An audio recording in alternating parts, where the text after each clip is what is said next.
오늘 말씀은 위로하라, 위로하라라고 두 번씩이나 반복하며 시작하고 있습니다. 우리 가운데 위로와 격려가 필요 없는 사람은 아마 아무도 없을 것입니다. 우리 모두는 위로가 필요한 사람들입니다. 사도 바울도 환난 가운데 있었던 고린도 교회의 성도들을 고린도후서 1장 4절 말씀으로 위로합니다. 우리의 모든 환난 중에서 우리를 위로하사 우리로 하여금 하나님께 받는 위로로서 모든 환난 중에 있는 자들을 능히 위로하게 하시는 이시로다. 환난 중에 있는 자들을 위로하시는 하나님은 이사야 선지자에게 너희는 위로하라, 내 백성을 위로하라 라고 하시며 위로의 음성을 전합니다. 이사야가 하나님의 위로를 전할 대상은 바벨론 포로로 잡혀가 노예 생활을 하고 있는 유다 백성들입니다. 바벨론 포로로 끌려간 백성들은 매우 힘들고 고통스러운 상태에 있었습니다. 그것은 바로 그들의 죄 때문이었습니다. 이스라엘 자손들은 세월이 흐르면서 점차 그 마음이 완고하여졌고 그로 말미암아 선지자들의 회개 촉구에도 불구하고 마음을 강팍하게 하여 회개하지 않았습니다. 심지어는 회개를 촉구하는 하나님의 선지자들을 핍박하고 잡아 죽이는 일까지 저지르기도 하였습니다. 하나님은 더 이상 그들의 죄를 간과할 수가 없어 바벨론을 심판 도구로 삼아서 그들을 치게 하심으로 나라를 잃는 고통을 겪게 하셨습니다. 그리고 포로로 잡혀가게 하셔서 이루 말할 수 없는 고통을 당하게 하셨습니다. 그런데 이제 하나님은 심판으로 인하여 고통 가운데 있는 이스라엘 자손들을 위로할 것을 명하고 계신 것입니다. 하나님의 백성들은 어떤 위로를 받게 될지, 이사야가 전한 위로의 내용이 무엇인지 살펴보도록 하겠습니다. 첫 번째, 노역의 때가 끝나는 위로를 받습니다. 2절 말씀에서 너희는 예루살렘의 마음에 닿도록 말하며 그것에게 외치라. 그 노역의 때가 끝났고 그 죄악이 사함을 받았느니라. 그의 모든 죄로 말미암아 여호와의 손에서 벌을 배나 받았느니라 라고 하시며 구체적인 위로의 말씀을 언급합니다. 여기서 노역의 때는 바벨론 포로 기간을 가리킵니다. 하나님은 그들을 멀리 쫓아내어서 마치 자기 백성이 아닌 것처럼 내어 버리셨습니다. 그러나 이제 이스라엘에 임한 심판은 끝이 났습니다. 하나님은 그들을 다시 내 백성이라고 부르십니다. 이런 호칭의 변화는 하나님의 진노가 곧 사라질 것이고 회복될 것임을 보여줍니다. 그들이 하나님의 백성으로 불리는 이상 하나님은 그들을 그곳에 그대로 방치해두지 않으실 것입니다. 이제 고역이 끝났다는 것입니다. 이스라엘이 하나님께 속한 백성임을, 또한 파괴되었던 하나님과의 관계가 회복되었음을 시사해 주는 것입니다. 그러므로 하나님께서 내 백성이라고 불러준 이것이 이스라엘 백성들에게는 가장 큰 위로가 되었을 것입니다. 바벨론에 의해 멸망당한 후 아무에게도 위로받지 못했던 하나님의 백성들에게 기쁜 소식이 주어진 것입니다. 하나님은 하나님의 백성을 가엾이 여기셔서 진노를 거두시고 관계를 회복하신다는 그런 위로의 음성을 들려주신 것입니다. 두 번째 위로는 죄사함을 받는 위로입니다. 이사야는 이스라엘 백성에게 그 죄악의 사함을 입었느니라 라고 선포합니다. 악인은 죄에 대해서 형벌과 심판을 받게 되지만 하나님의 백성은 때가 이르면 죄에 대해서 용서받게 됩니다. 이스라엘 백성이 하나님을 저버린 죄악은 심판받아서 마땅한 것임에도 불구하고 하나님은 백성에 대한 언약을 철회하지 않으시고 용서하셨습니다. 이렇게 죄를 용서해 주시는 하나님의 사죄의 은총은 하나님의 백성만이 가질 수 있는 가장 큰 위로입니다. 하나님의 백성을 향한 사랑과 애틋함은 2절에 마음에 닿도록 말하라라는 표현에서 잘 드러납니다. 이제 비참했던 고통의 시간들은 끝나고 회복의 때가 왔습니다. 비록 하나님은 하나님의 백성이 저지른 죄악으로 그들을 징계의 채찍으로 때릴 수밖에 없었지만 이제 그들을 회복시킨다는 것입니다. 그들을 버리지 않으시고 사죄의 은혜를 베풀어 주신 하나님의 사랑은 언제나 변함이 없으십니다.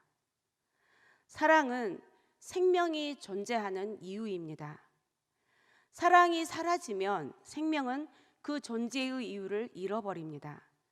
그래서 생명을 지닌 모든 것은 사랑을 갈망합니다. 하나님은 하나님의 사랑을 무조건적으로 받는 우리에게 골고루 비추어 주시는 햇빛을 주셨고, 심지도 거두지도 않고 거저 먹고 사는 새들과 또 가꾸는 이 없어도 험한 산자락에 절로 피는 들꽃, 이런 모든 것들을 하나님의 은혜로 가득 찬 세상을 우리에게 주셨습니다. 그러나 우리 주변에는 누구와도 사랑을 나누지 못하고 외로움으로 살아가는 사람들이 허다합니다. 우리는 이 시대의 위로자로 부르심을 받은 하나님의 백성으로서 사랑이 절실히 필요한 사람들을 외면하지 말아야 합니다. 그들에게 하나님께 받은 한량없는 은혜와 사랑을 흘려보낼 때 절망 가운데 있는 자들이 우리를 통해 참된 위로를 받게 될 것입니다. 죄인 한 사람이 회개하면 하늘에서는 회개할 것 없는 의인 99으로 말미암아 기뻐하는 것보다 더하리라라는 누가복음 15장 7절 말씀처럼 한 영혼이 고통 속에서 마음이 낮아지고 자신의 죄를 깨달아 죄의 자리에서 돌이킬 자세가 되면 하나님은 지체 없이 그를 찾아와서 죄사함의 은혜를 베풀어 주십니다. 우리는 고통에서 벗어나는 것보다 죄에서 벗어나는 것이 더 중요하다는 사실을 기억해야 합니다. 그래서 고통 속에 있는 인간을 향한 하나님의 위로는 무엇보다 죄를 용서해 주는 것으로 출발합니다. 세 번째 주시는 위로는 인류를 구원하기 위해 오실 독생자 예수 그리스도를 눈으로 보게 될 것입니다. 5절에서 여호와의 영광이 나타나고 모든 육체가 그것을 함께 보리라 라고 말씀합니다. 하나님은 고난 중에 있는 백성에게 회복을 약속하십니다. 세례 요한이 유대 광야에서 이 말씀을 외쳤습니다. 오랜 시간이 지난 후 포로에서 돌아올 유다 백성을 향한 이 말씀은 하나님의 사랑을 잘 보여줍니다. 광야에서 울려 퍼지는 하나님의 약속에는 용서와 회복의 메시지가 담겨 있습니다. 여호와께서는 광야를 지나 예루살렘으로 돌아오는 길을 여호와의 길이라고 부르십니다. 출애굽 때 광야에서 이스라엘을 인도하셨던 하나님이 포로 생활에서 다시 예루살렘으로 귀환하는 유다 백성들을 이끄실 것입니다. 3절을 보면 외치는 자의 소리여 이르되 너희는 광야에서 여호와의 길을 예비하라, 사막에서 우리 하나님의 대로를 평탄하게 하라라고 말씀합니다. 이것은 이스라엘 백성들에게 바벨론 포로에서 해방시킬 구원자요 참된 왕이신 하나님을 영접하기에 부족함이 없도록 회개를 통하여 준비하라고 하는 권고라고 할 수 있습니다. 또 4절에서 골짜기마다 도두어지며 산마다 언덕마다 낮아지며 구르지 아니한 곳이 평탄하게 되며 험한 곳이 평지가 될 것이요 라고 말씀합니다. 골짜기가 도두어진다라는 것은 죄악의 자리, 어둠의 자리에서 벗어나 의의 길을 걸으며 빛된 삶을 사는 것, 그리고 고난과 슬픔을 딛고 일어서 꿋꿋한 삶을 사는 것을 나타낸 것이라고 할 수 있습니다. 고르지 아니한 곳이 평탄하게 된다는 것은 거짓과 위선을 버리고 정직과 진실의 삶을 사는 것을 말합니다. 험한 곳이 평지가 된다는 것은 이웃과 화평한 삶, 선하고 아름다운 열매를 맺는 삶을 살게 되는 것을 말하는 것입니다. 우리가 하나님께 죄사함의 은혜를 받으면 그 다음 우리가 경험하는 가장 결정적인 변화는 하나님과 우리 사이의 관계가 회복되는 것입니다. 우리에게 해결되지 못한 죄가 남아 있다면 하나님의 임재를 경험할 수 없습니다. 하지만 우리가 죄 사함을 받으면 즉시 하나님과의 교제가 회복됩니다.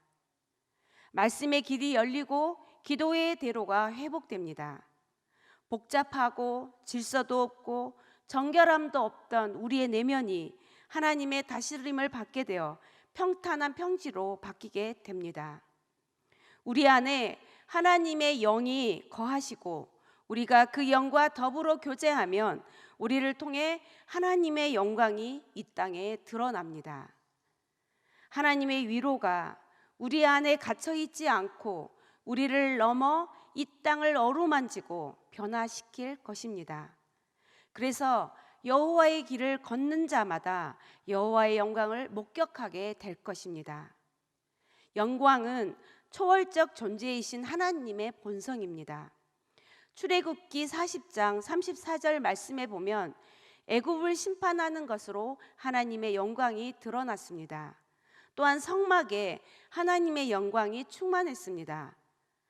하나님의 영광은 마침내 예수 그리스도의 죽음과 부활을 통해서 명백하게 드러났습니다. 오직 여호와 하나님만이 영원하시며 우리가 영원히 의지할 분이십니다.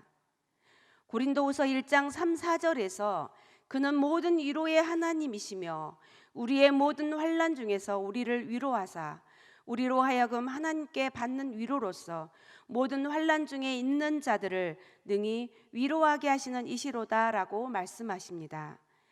이사야 선지자가 하나님의 보내심을 받아 그 백성들에게 위로와 용기를 주었던 것처럼 우리도 고난이나 환난을 당한 사람들을 위로하는 자가 되어야겠습니다. 하나님은 우리를 위로하심으로 죄를 사해 주시고 또 교제를 회복시키시며 우리를 통해 하나님의 말씀이 세상에 선포되도록 일하시는 분이십니다. 하나님은 극심한 고난과 사망의 음침한 골짜기와 같은 그 절망적인 상황, 또한 처절한 상황 가운데 있다 할지라도 우리를 능히 구원하실 수 있는 분이십니다. 이젠 모든 것이 다 끝이다 라고 체념할 수밖에 없는 상황도 하나님은 능히 뒤집을 수 있는 전능하신 분이십니다. 여러분이 어떠한 고난의 자리, 어떠한 슬픔의 자리, 어떠한 절망의 자리에 있다 할지라도 예수님께서 십자가에서 피 흘려 죽으심으로 우리를 사랑해 주셨고 부활하심으로 모든 환난을 이기고 승리하셨음을 기억해야 합니다. 키에르케고르는 죽음에 이르는 병은 절망이라고 말했습니다. 하나님을 의지하고 믿음으로 기도한다면 모든 절망적인 상황들을 넉넉히 이길 힘을 주시고 상황을 반전시켜 주시며 승리케 하실 것입니다. 오늘 주신 말씀을 통하여 너는 내 백성이다 위로하시는 하나님의 음성을 듣고 언제나 우리와 함께 계시는 임마누엘 하나님을 더 깊이 경험하시는 모든 성도님들이 되시길 간절히 소망합니다.